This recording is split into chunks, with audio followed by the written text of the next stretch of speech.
All right, welcome to Week 10, the Cavalier Insider pregame show. Andrew Ramspacher joined by Jerry Hootie Ratcliffe as we count down to another kickoff at Virginia's season, this time coming 6:30 Saturday night in Tallahassee, Florida, Doak Campbell Stadium. It's the toughest test for Virginia all year, taking on the number 2 ranked defending national champions, Florida State. Seminoles coming in at 8-0, 5-0 in the league. And then they have an opponent, that going in the complete opposite direction. Virginia now has lost 3 straight at 4-5, 2-3. The latest loss in a blowout variety, 35-10 to Georgia Tech. Up until that point, up until last Saturday, Virginia's losses have been competitive. You can make an argument, couple plays here or there in each of those previous 4 losses they could win. They could have won those games. Not so much on Saturday down in Atlanta. Let's recap that game first, Hootie. And, they talk about the option all week, and they're going into that game where in the 2 previous meetings, Georgia Tech has burned them in the first quarter, starting to kind of foreshadowing what the game would be like. They say they're better at it, they're more experienced, and Georgia Tech comes off, first 3 possessions, scored touchdowns, and that basically set the tone for the game. Yeah, I mean... It's tough to come back against that kind of offense, particularly when their defense is making you one-dimensional, which is what Georgia Tech essentially did. But, yeah, I mean, over the years, Georgia Tech has been such a riddle for Virginia to try to solve. And that Paul Johnson's a master at that wishbone, and he even though you've got counter moves to try to stop it, he's already a step ahead. He's got counter moves to your counter moves. And his offensive blocking schemes and angles and everything else, I don't know where in the world he came up with all this stuff, but he's a master at it. And once Virginia gets behind in a game like that, it's awfully hard to come back. Yeah, Virginia goes down 14-0, cuts it to 14-7, a touchdown from Zach Swanson on a drive that kind of gave Virginia some life, but then Georgia Tech struck right back. And really, I think the shocking thing to me was the fact that Georgia Tech did it through the air sometimes. I think 3 passing touchdowns. They really went after Maurice Kennedy. I think he kind of got exposed. Here's a guy that had turned into somewhat of a shutdown corner early in the year. Teams didn't even try him. Well, recent weeks, teams have tried him more, and he's been a little bit more shaky than he has in the past. So maybe there's something on tape now that teams are figuring out that, now all Virginia's corners, have a chance to be beat. And, as Mike Lennon said this week, corners are out there on an island, right? When they make a mistake, everybody sees it. You kind of got to live with it. You got to have a short memory. Maurice Kennedy, obviously a pretty confident kid. Interested to see how he does on Saturday going up against Rashad Green and company. This is probably the best receiving core he's going to face. So that was big. That was the defense's problems, but I thought they kind of settled down nicely after the initial drives. But Virginia's offense just couldn't get going. Again, the quarterbacks, Grayson Lambert, since his return from injury, has not been very good. I would argue, if Matt Johns was in there, would there be much of a difference? And he's now got 4 interceptions in the last 2 games. Mm-hmm. And, last week, as you mentioned, Georgia Tech made him one-dimensional, but somewhat it was Virginia making itself one-dimensional, kind of abandoned that running game early, put a lot of pressure on Grayson Lambert in that passing game. That's true. And before we move on to that, I've insisted from early on that the way to beat Virginia's defense is to pick on the corners. Yeah. I mean, the front seven's pretty solid, and they've got 2 really good safeties. Yep. Even though one of them's young. But if you're going to beat them, that's the place to beat them, and I think teams are catching on to that. Yeah, no doubt. But I agree that Lambert's struggling, and if you bring in Johns, I don't know that there's going to be a whole lot of difference. He's a little more mobile, right. But Lambert seems to be forcing things a little bit. He did make some nice passes and some deep passes, which I think is helping them. But when you abandon the run and he's got to beat you with his arm, I just don't think it's going to happen if you've got any kind of a decent pass coverage. And so the one thing about Florida State is they do seem to be a little bit vulnerable in pass defense. I think they're 77 in the country and 12th or 13th in the ACC. So there's something there to exploit if Virginia can do it. But Florida State's weakness may not exactly be Virginia's strength. Yeah, and this is a Florida State team too. Maybe through the air they struggled defensively. On the ground, you look back to that Louisville game. Michael Dyer for Louisville, I think he ran for 134 yards on something like 28 carries. So for Virginia, you got to give Kevin Parks more than 5 times. I don't really care what the score is. I know they were down early, but I know Georgia Tech kind of grinds up possessions, especially when they have a lead because of that running attack. But listen, without Miles Gooch, he's now done for the season, Virginia's best receiver. You're getting really limited with your offensive weapons. Kevin Parks is a 3,000-yard career rusher.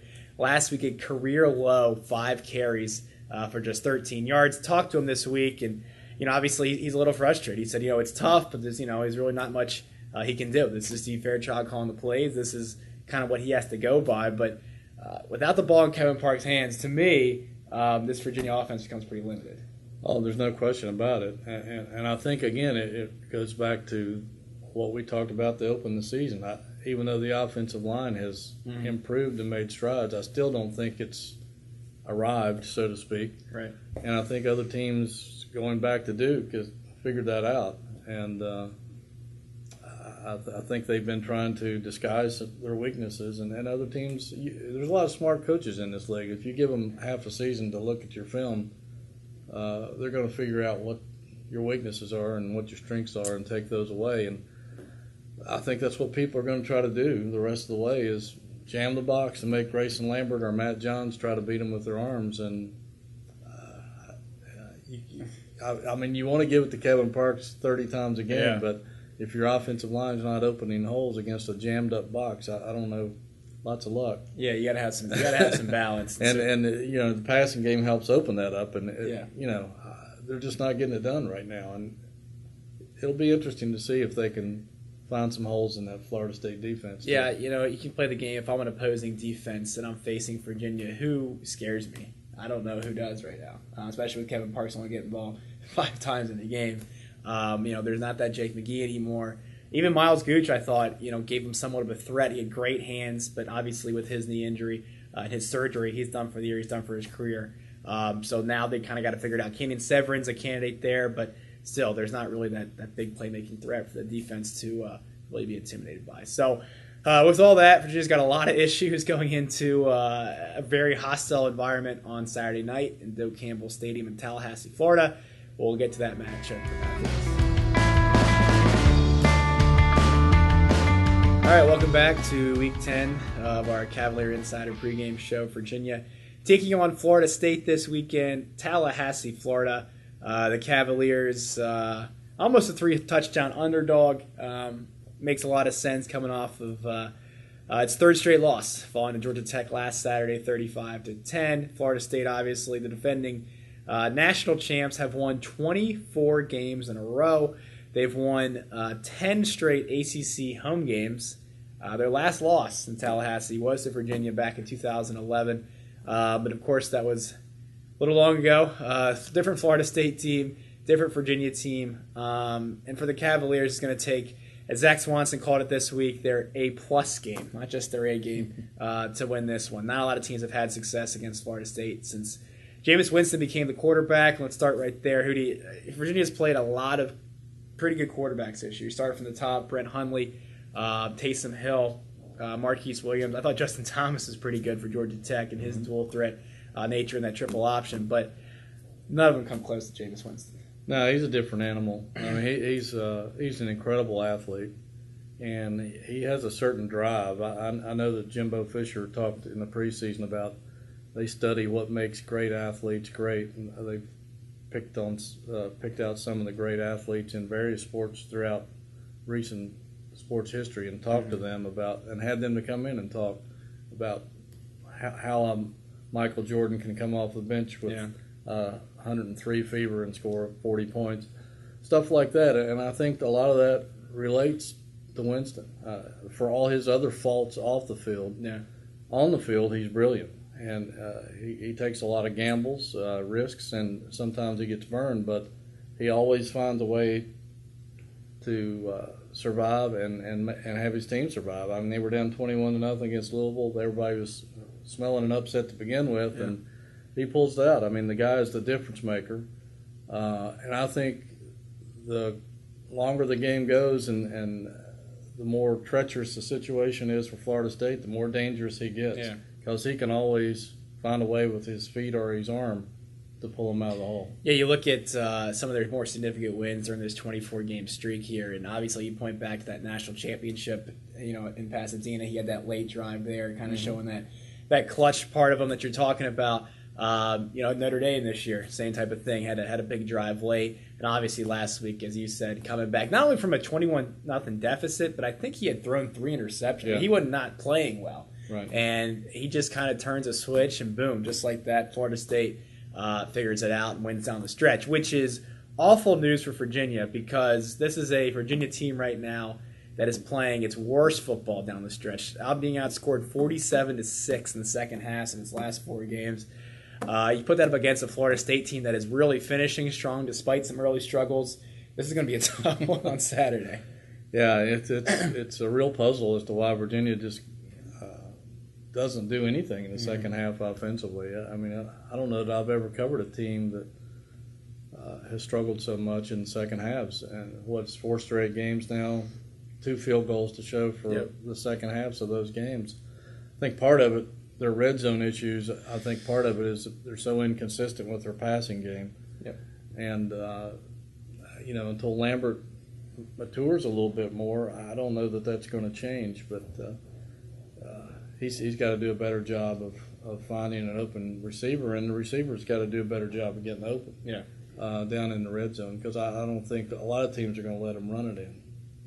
No. And I think that goes back to something we talked about the first segment is, again, there's not that imposing figure. There's not that go-to guy in the red zone situations. You had Jake McGee, right? And he went to Florida. And, they have not been able to fill that void. I think that's a big thing here because he could have been here this year. He chose to leave, citing that he wanted to be more of a traditional tight end. Who knows if that's the full truth? There might be more to that story. But without him in those situations, if I'm Grayson Lambert, if I'm Matt Johns, I don't know who I'm going to. And I think that's playing a big role right now in that red zone situation. Yeah, I mean, he was a perfect red zone go-to guy because he was a tight end with wide receiver qualities, and he had great leaping ability. So you could throw the fade to him, and he could go up and beat most guys out for it. He was tough in an isolation play, and they really don't have. You're right. They really don't have a guy like that, and they might be able to trick people with maybe some stuff to get Darius Jennings or Smoke Mizell or even Parks open down there, but your odds go way down when you're trying to do that. And I don't know, until they can solve that problem, they're going to keep struggling in the red zone. Yeah, meanwhile, they play a Florida State team this week. It has Nick O'Leary, one of the best tight ends in the country. So a lot of matchups not in Virginia's favor as they head down to Tallahassee to take on Florida State. We'll give you our predictions of this one after this. All right, prediction time here on the Cavalier Insider. Virginia trying to break a 3-game losing streak right now at 4-5. I think when this team was at 4-2, people thought that it was a bowl game in the least, but in doing that, they never really circled this one as a win. Certainly a pretty daunting task taking on Florida State. A team on a 24-game win streak, a team destined for the college football playoff. By the end of it, by the time the SEC beats itself up, Florida State just might be the number 1 team in that college football playoff when it comes toward the end of the year. Right now, Seminoles, I think, number 2 in that position, but you look at their schedule, I don't see them losing, certainly in these ACC games leading up to the playoff. For Virginia, to find these 2 wins is going to be tough. Florida State, Saturday, come back home to play a suddenly red-hot Miami team, then end the season in Blacksburg against a Virginia Tech team. Not playing well, but certainly a Virginia Tech team that owns the recent series with the Cavaliers. So for this one, I like Florida State to win big, 41-10. Again, I think defense might hang around for a little bit. Just that's kind of been their nature. But second half, I think, as Jameis Winston has shown in the past, he'll kind of take over. And I don't think Virginia will have many answers. And then Virginia offensively still has a lot of issues. I don't see them getting any better. It's certainly down in that environment. So I only see 10 points out of them. So 41-10 at the Noles over the Cavs.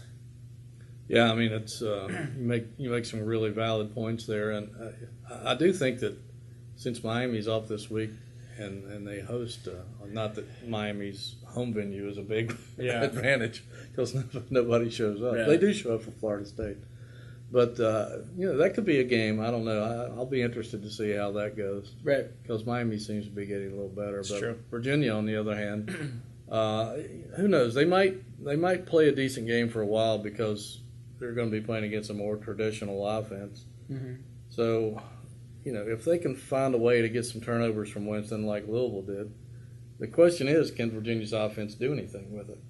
And so far they haven't showed recently that they can. So I think it could be a real struggle, and they need to find some way to at least try to be competitive to give them some kind of confidence heading into the last 2-game stretch because they do have a week off to prepare for Miami, so that could help them if they gain a little confidence in Tallahassee, not get blown out. But I don't see them hanging in there. I think there's going to be too much pressure on the defense. I'm going to go with Florida State 38-13. So that will do it for our thing. It's interesting. We talked about in the first set, I think Virginia, last time they were in Tallahassee, won that 14-13, kind of a crazy ending type of game. That was the absolute high for Mike London in his coaching career. Since that time, it's been a lot of issues. Who knows? This could be potentially the last time he faces Florida State as a Virginia coach. Is kind of his seat gets hotter and hotter, with every loss. That's true. I mean, I think the Carolina loss stung Wahoo Nation to the core. I know Henry Coley said it hurt him to the soul. I think it did their fans too. I know some hardcore Virginia fans who just gave up at that point. Yeah.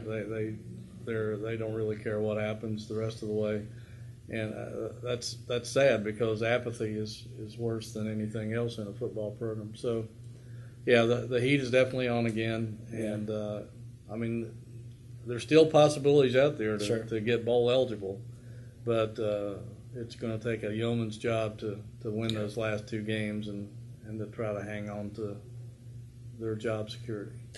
So we'll see what happens. Should be, at the very least, an interesting last 3 games on Virginia's schedule. The first one comes Saturday at Florida State. That will do it for our Week 10 preview show.